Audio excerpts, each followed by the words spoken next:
Dahil sa sobrang init ngayon sa Pilipinas, mas mabuti na i-double check ninyo yung cooling system ng inyong mga sasakyan, ano? Para na rin maprotektahan yung inyong engine, hindi siya mag-overheat. Bawas overheat na rin sa ating mga ulo, no? Sa ating problemahin kapag all goods ang inyong sasakyan. Meron ako sa inyong i-share na nakita namin sa aking sasakyan.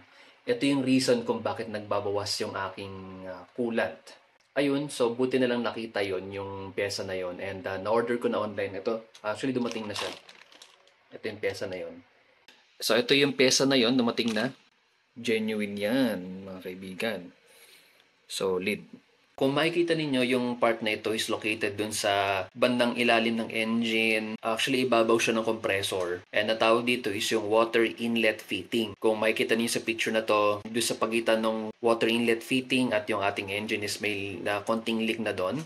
Siguro sa sobrang init na rin sa Pilipinas, init ng makina is hindi niya nakinaya yung pressure and yung temperature, kaya nag-leak na siya dyan. So, mabuti nang gamutin natin yan para iwas tayo ng overheat, iwas sakit ng ulo, at mas maging okay na rin ang ating sasakyan.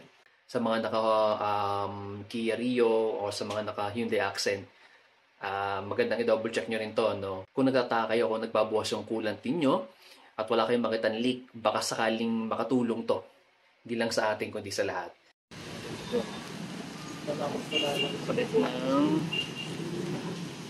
At ayan, sinimulan na nga ang operasyon ng mapalitan na ang pyesa o itong water inlet fitting ng ating sasakyan. Parang doktoran talaga, may mga parang transplant na nagaganap. Dito tinatanggal na nila yung clamp dun sa ating radiator hose, and dito makikita na natin yung ating thermostat.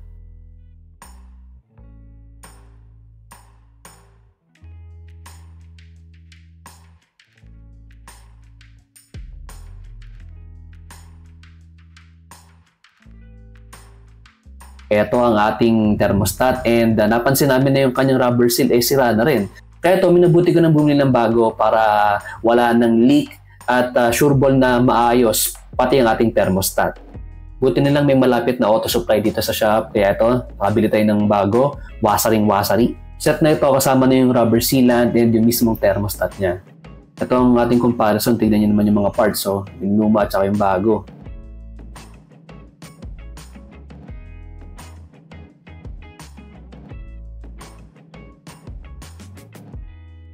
Ito, nililinis na yung kanyang lagayan, tinatanggal yung sealant na nakalagay para paglapat ng bago is swak na swak.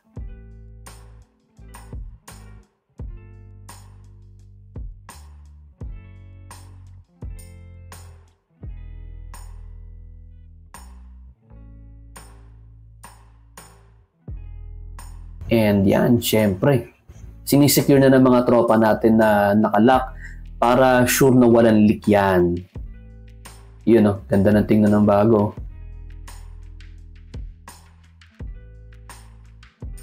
At isa na namang successful operation ang naganap sa ating sasakyan. All goods din. Ayun, after 2 months, kasi na-install yung ating water inlet last April 10, ngayon June 11 na. So yan, all goods yung operasyon. So far wala pa ring leak. Malinis na malinis. Yun, issue resolved mga tropa bits. Ito siya, ito yung water inlet.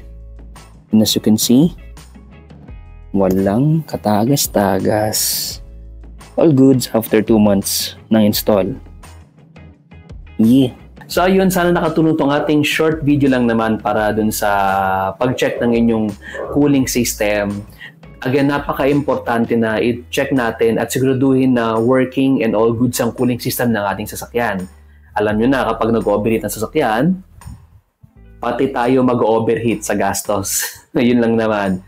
So again, sana nakatulong yung ating short video, and pag may mga comments kayo, lagay nyo lang dyan sa comment section, and any suggestion, open tayo sa suggestion. And as always, stay chill.